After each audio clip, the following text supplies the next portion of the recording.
Hello दोस्तों, स्वागत है आपके अपने YouTube चैनल में प्रेप एग्जाम में। दोस्तों आज हम बात करेंगे द्विघात समीकरण की, जो कि मैथ से टॉपिक है और ये बहुत ज्यादा आ रहा है एग्जाम में और हर एक शिफ्ट में एक दो तीन क्वेश्चन बन रहे हैं। तो लगभग अगर इसको आप देख लेते हैं आज तो लगभग 2 नंबर आपका पक्का हो जाएगा, क्योंकि मैं इसमें द्विघात समीकरण से जितने भी कॉन्सेप्ट है उसको सब कवर करूंगा। और आप बस अच्छे से एक तरफ से देख लीजिए, पूरा वीडियो देख लेंगे, उसके बाद इसमें कभी भी आपको कोई प्रॉब्लम नहीं होगी, क्योंकि मैं हर एक कॉन्सेप्ट इसमें कवर करूंगा। तो आपको बस इसमें क्या है, ध्यान से देखना है। आप एक बार देख लेंगे तो इसको सेकेंडों में करना सीख जाएंगे, क्योंकि देखने में एक बार सीखने में थोड़ा समय लगता है, लेकिन उसके बाद जब करना शुरू करेंगे आप तो सेकेंडों में सब सॉल्व कर लेंगे। तो इसको बस बहुत ही मन से आप एक तरफ से देखिए और पूरा वीडियो देखिए, आप सब कुछ इसमें कवर हो जाएगा। तो हम जानते हैं कि क्या होता है, द्विघात समीकरण कैसे शो किया जाता है। ax² + bx + c, ये द्विघात समीकरण को ऐसे ही शो किया जाता है, ये ऐसे ही होता है। अच्छा, द्विघात समीकरण बनता कैसे है, तो इसके लिए एक फार्मूला होता है x² माइनस मूलों का योगफल, मूलों का योगफल प्लस मूलों का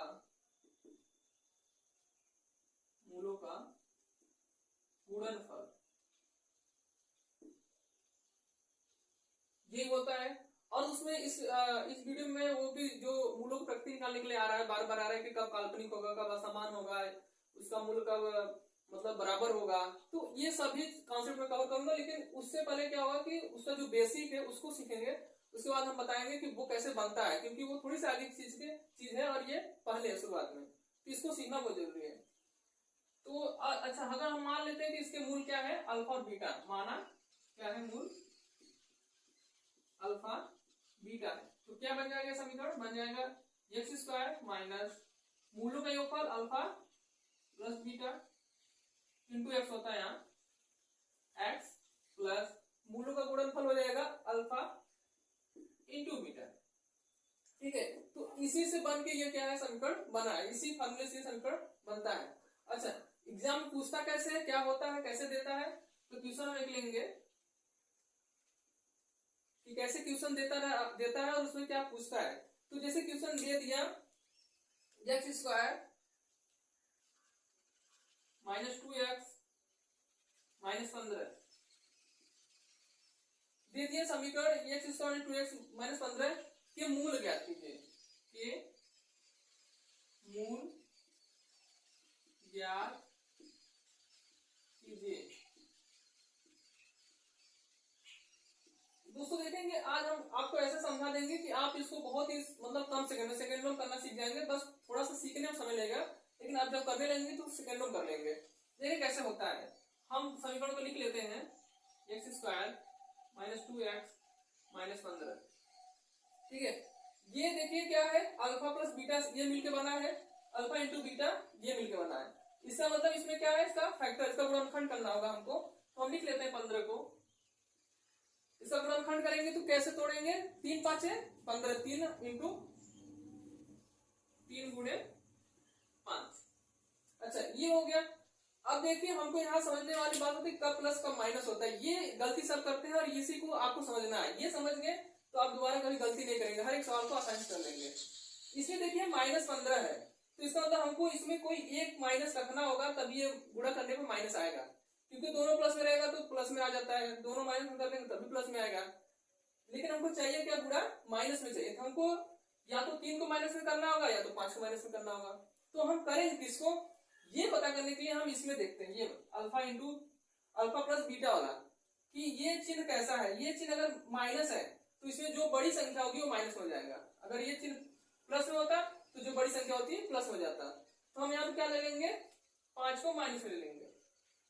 क्यों ले लेंगे बड़ी संख्या, क्योंकि यहाँ बड़ी संख्या जो ये माइनस आ रहा है उसको इस बड़ी संख्या को माइनस ले लेंगे, गुणा करेंगे देख लेंगे तो माइनस 15। अच्छा, और अगर हम 3 और माइनस 5 करने वाले इसको आपस में जोड़ेंगे, लेकिन इस माइनस वजह से क्या हो जाएगा, माइनस हो जाएगा, तो क्या हो जाएगा बराबर -2। तो देख रहे हैं कि गुणा करने पे क्या हो रहा है, -15 भी आ जा रहा है और जोड़ने पे क्या हो रहा है, -2 भी आ जा रहा है। तो हमने जो ये मूल माना है ये क्या है, हमारा सही है। तो इसको हम सीधे से लिख लेंगे, क्या ये प्लस में है तो लिख लेंगे x इस बराबर 0 है, x + 3 और दूसरे में लिख लेंगे x माइनस 5 बराबर 0। बराबर कर देंगे अब x प्लस 3 बराबर 0 और x माइनस 5 बराबर 0। यहां से हो जाएगा x बराबर -3 और यहां से हो जाएगा x बराबर +5, क्योंकि उधर जाएगा प्लस हो जाएगा, जाएगा माइनस जाएगा। यही हमारा क्या हो जाएगा, मूल हो जाएगा, यही हमारा आंसर हो जाएगा। तो इस तरह के बहुत आसानी से हम कर सकते हैं। अब यहीं पर सब कंफ्यूज होते हैं, यहीं समझ गए आप तो इसको आसानी से कर सकते हैं। ठीक है दोस्तों, तो हम आगे चलेंगे और अगला देखेंगे, अगला एग्जाम्पल जिससे आपको पूरा समझ में आ जाएगा, कोई कंफ्यूजन नहीं रहेगी। ले लेते हैं एग्जाम्पल में, हम ले लेते हैं x² माइनस 13x प्लस 36 बराबर 0। अगर पूछ दिया इसके मूल क्या है, क्या ज्ञात करना है, मूल ज्ञात करना है। इसके मूल ज्ञात करने के लिए हमको क्या करना होगा, हम पहले बताए हैं कि क्या होता है, अल्फा प्लस बीटा होता है, ये अल्फा इंटू बीटा होता है, ये अल्फा प्लस बीटा होता है। तो अल्फा इंटू बीटा है तो क्या है, 36 है। 36 को हमको क्या करना होगा, फैक्टर, इसका गुणनखंड ऐसा करना होगा कि क्या गुणा करने पर तो 36 आ जाए, लेकिन जोड़ने या घटाने पर 13 आ जाए। तो हम इसको करेंगे जब, तो हम ले लेंगे, इसमें ले लेते हैं 9 गुणे 4। क्यों 9 गुणे 4, 9 चौक 36। अच्छा यहाँ पर क्या है, प्लस है, तो या तो ये दोनों प्लस में होना चाहिए या दोनों माइनस में होना चाहिए, क्योंकि जानते हैं आप दोनों माइनस में होगा तभी गुणा करने प्लस में आ जाएगा, और दोनों प्लस में रहता है तो प्लस में आएगा ही।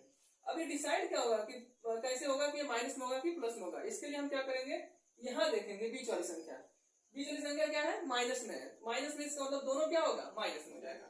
तो यहाँ हम ले लेंगे माइनस, गुणा कर देंगे 9 चौक 36, प्लस में आ जाएगा, और इसको हम आपस में जोड़ेंगे तो 9 4 13 माइनस 13।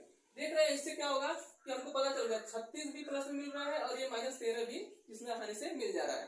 तो बस लिख लेंगे हमारा कौन कौन सा मूल माने हैं, ये मतलब कौन कौन सा मूल निकला है। तो x माइनस 9 और इंटू x माइनस 4 बराबर 0 कर दीजिए अलग अलग।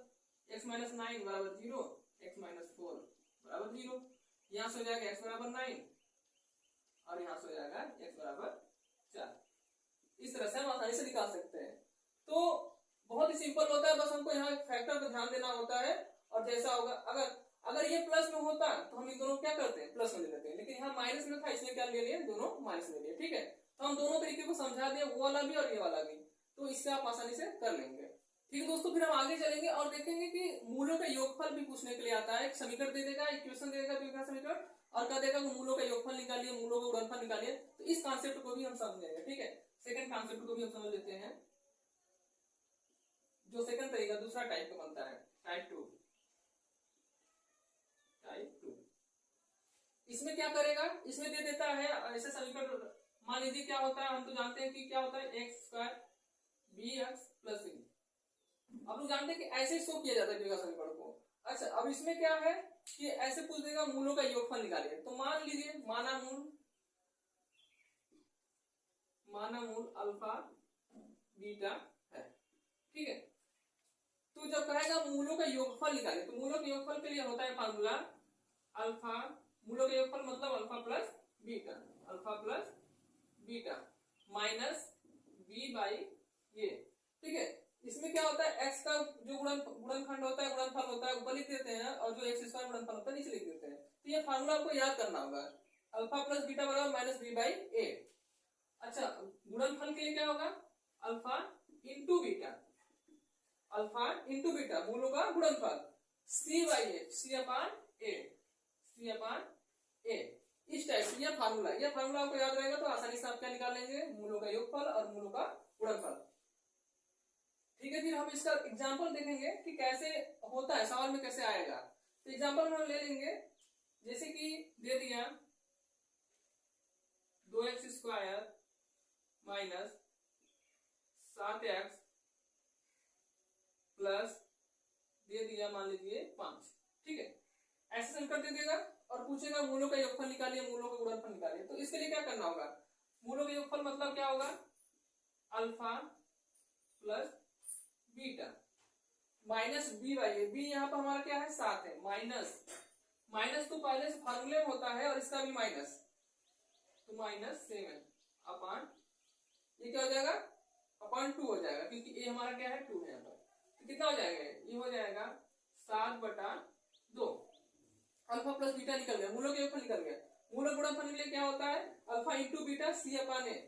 तो लिख देंगे अल्फा इंटू बीटा सी अपान ए। सी क्या है यहाँ पर 5 है और ए क्या है 2 है।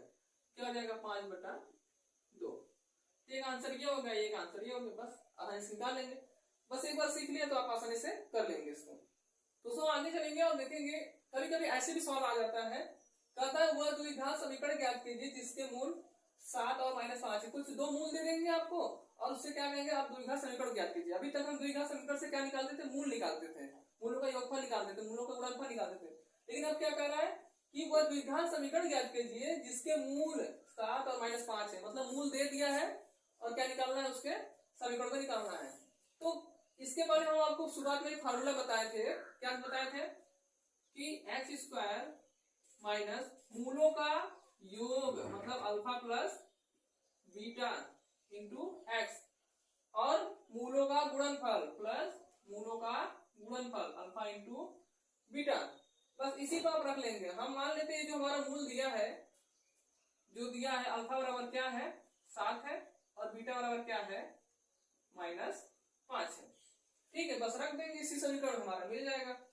x² minus alpha plus beta मतलब 7 प्लस के ये माइनस इसको क्या कर देगा -5 इंटू एक्स है प्लस 7 अल्फा इंटू बीटा मतलब 7 गुणे -5। इसे अब क्या कर देंगे हम, ये हो जाएगा x² माइनस 7 में से 5 गया तो 2x और 7 5 35 -35। इस प्लस को ये माइनस क्या कर देगा, माइनस कर देगा -35। तो बस ये सिंपल हमारा क्या हो गया, समीकरण बनके तैयार हो गया। तो ऐसे देता है और आपको दो मूल दे देगा और क्या देगा, क्या समीकरण ज्ञात कीजिए। बस यही आप फार्मूला याद कर लीजिए, इसमें आप रख देंगे और सिंपल से हमें मिल जाएगा। ठीक है, टाइप नंबर 3 मूलों की प्रकृति, जो कि यही है जो सबसे ज्यादा आ रहा है क्वेश्चन, और एक दो क्वेश्चन तो बन ही जा रहा है इसमें। ठीक है, मूलों की प्रकृति, जैसे कोई समीकरण दे रहा है और कह रहा है मूलों की प्रकृति ज्ञात कीजिए, तो इसके लिए हम इसका 3 कंडीशन होता है, तीनों कंडीशन को समझेंगे। क्योंकि कभी होता है कि मूल वास्तविक है असमान है, कभी कहता है मूल वास्तविक है समान है, कभी कहता है मूल क्या है काल्पनिक है। तो 3 कंडीशन होते हैं, तो तीनों कंडीशन को हम समझेंगे। इससे पहले क्या होता है कि एक फार्मूला होता है d बराबर b² - 4ac। ये फार्मूला हमको याद रखना चाहिए, क्योंकि इसी से हम निकाल पाएंगे कि कैसा है वो समीकरण। और कंडीशन क्या होता है, d बराबर, पहला कंडीशन होता है d बराबर d ग्रेटर देन 0। d का मान क्या होना चाहिए, 0 से बड़ा, अर्थात d का मान क्या है b² minus 4ac greater than 0। कहने मतलब b² minus 4ac greater than 0। जब इसका मान 0 से अधिक होगा तो क्या होगा, मूल क्या हो जाएगा, मूल हो जाएगा वास्तविक, मूल हो जाएगा वास्तविक, और क्या हो जाएगा असमान, और असमान। तो याद होना चाहिए कि मूल क्या हो जाएगा वास्तविक और असमान होगा कब, जब इसकी वैल्यू 0 से अधिक आएगी। दूसरा कंडीशन होता है d = 0, अर्थात b² d का मान रख देंगे b² माइनस 4ac बराबर 0। तो जब b² माइनस 4ac बराबर 0 आ रहा है तो दोनों मूल बराबर होंगे, क्यों, तभी तो 0 आ रहा है। तो क्या होगा, मूल वास्तविक होगा और क्या होगा, समान होगा। मूल वास्तविक और समान हो जाएगा। तीसरी कंडीशन क्या होती है, तीसरा कंडीशन है d is less than 0। d का मान क्या होना चाहिए, 0 से छोटा होगा। तो क्या हो जाएगा, अर्थात b² minus 4ac less than 0। इसका मान जब 0 से कम हो जाएगा तो ये कैसी संख्या बन जाएगी, काल्पनिक संख्या बन जाएगी। इसका मूल क्या हो जाएगा, मूल हो जाएगा काल्पनिक। काल्पनिक मतलब क्या होता है, कोई हल नहीं। ठीक है, इसका कोई हल नहीं होगा। तो जानते हैं कि कोई भी वैल्यू होती है या तो वो 0 से बड़ी होगी, या तो वो 0 के बराबर होगी, या तो वो 0 से छोटी होगी। तो यही है, 0 से अधिक तो वास्तविक और असमान, 0 के बराबर तो वास्तविक और समान, और जब 0 से छोटा हो जाएगा तो काल्पनिक हो जाएगा, अर्थात कोई हल नहीं होगा। ठीक है, ये 3 कंडीशन होते हैं। अब तीनों का हम क्या करेंगे, एग्जाम्पल लेंगे, तीनों को हम समझाएंगे कैसे होता है आखिर में। तो पहला एग्जाम्पल लेते हैं हम, पहला example 2x² minus 9x plus 7, ऐसे समीकरण दे देगा, ऐसे ही समीकरण दे देगा, और पूछेगा क्या कि मूल कैसे होंगे, मूलों की प्रकृति बताइए, मूलों की प्रकृति बताइए, मूलों की प्रकृति बताइए।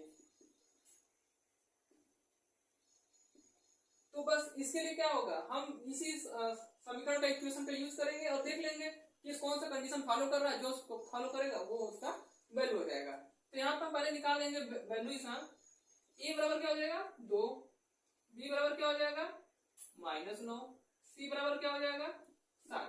ठीक है, ये 30 समीकरण निकाल ली हमने, x² plus b x minus plus c से निकाल लेंगे तो ये वैल्यू मिल जाएगा। अब कौन सा समीकरण लगाना है, ये वाला, क्या है, d बराबर b² माइनस 4ac। ठीक है, तो b², तो b क्या मान है -9 का स्क्वायर माइनस 4, a की वैल्यू क्या है 2 है, रख देंगे, c की वैल्यू क्या है 7 है, रख देंगे। ठीक है, आगे रखेंगे क्या आएगा 9 9 81 माइनस माइनस प्लस हो जाएगा प्लस 81 माइनस 4 दूनी 8, 8 7 56, 8 7 56, इसका वैल्यू कितना आएगा देख लेंगे। तो 81 में से 56 घटाएंगे तो कितना आएगा 5 2 25 आ गया।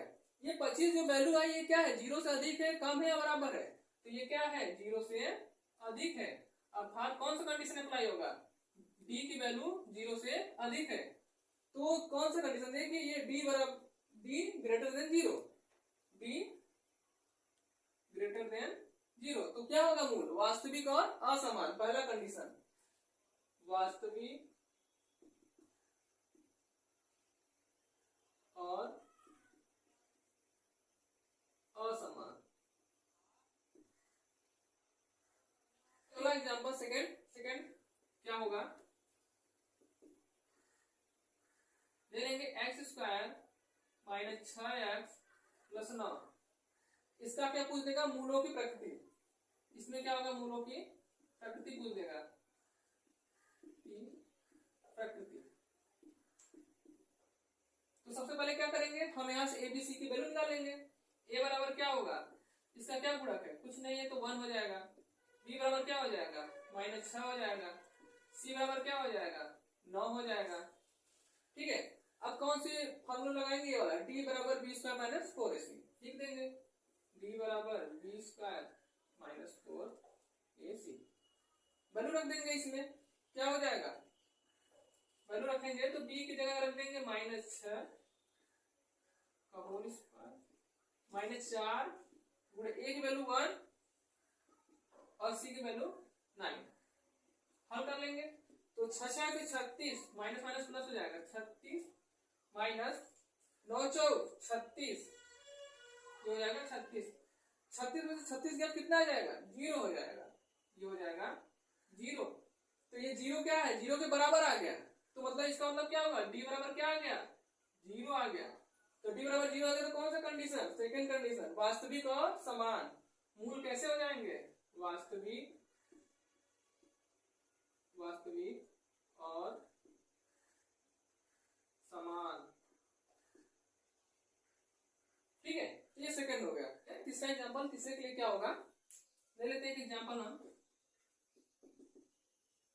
2x² प्लस 3x प्लस 4, इसका क्या पूछ देगा कि मूलों की प्रकृति बताइए, मूलों की प्रकृति बताइए, ऐसे पूछ देगा।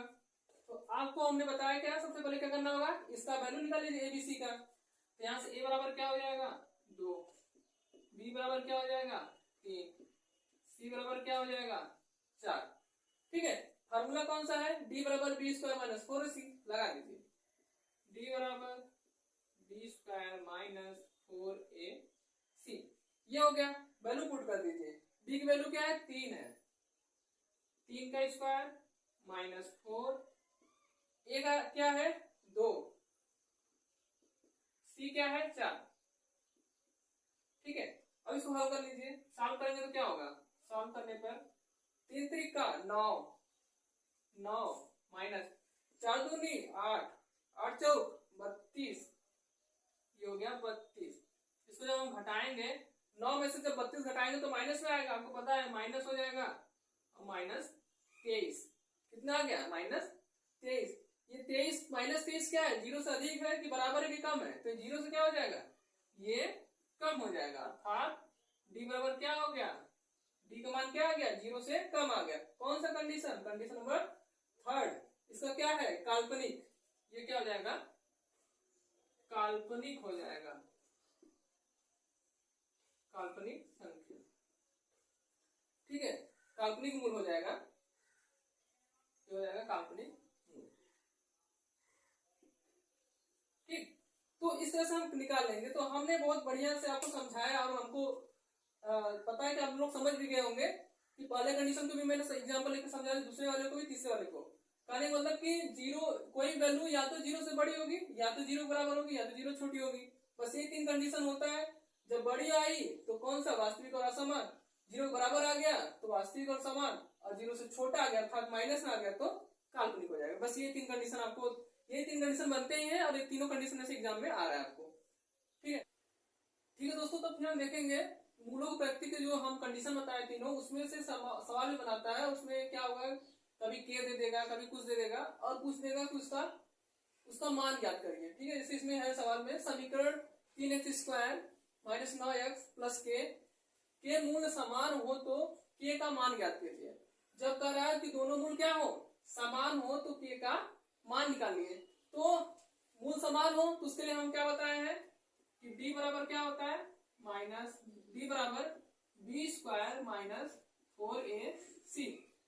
d बराबर क्या होना चाहिए, 0 होना चाहिए।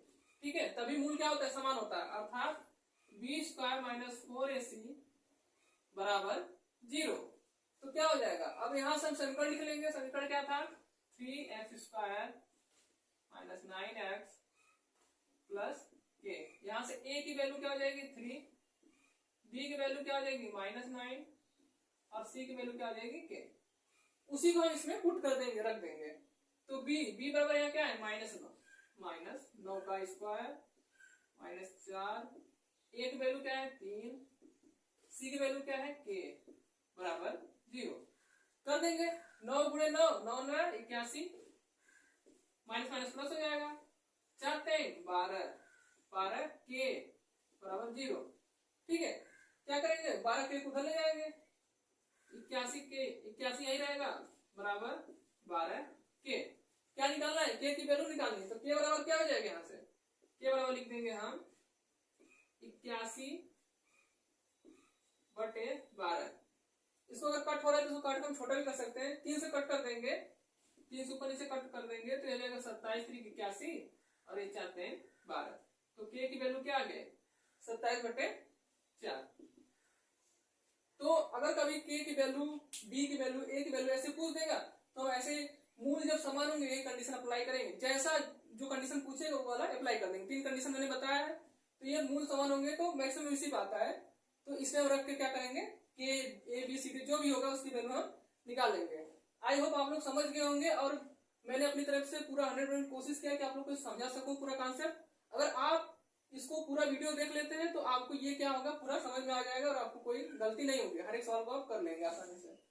ठीक है, अगर वीडियो अच्छी लगी हो तो वीडियो को लाइक करें, चैनल को सब्सक्राइब करें, और अपने दोस्तों शेयर करें। Thank you.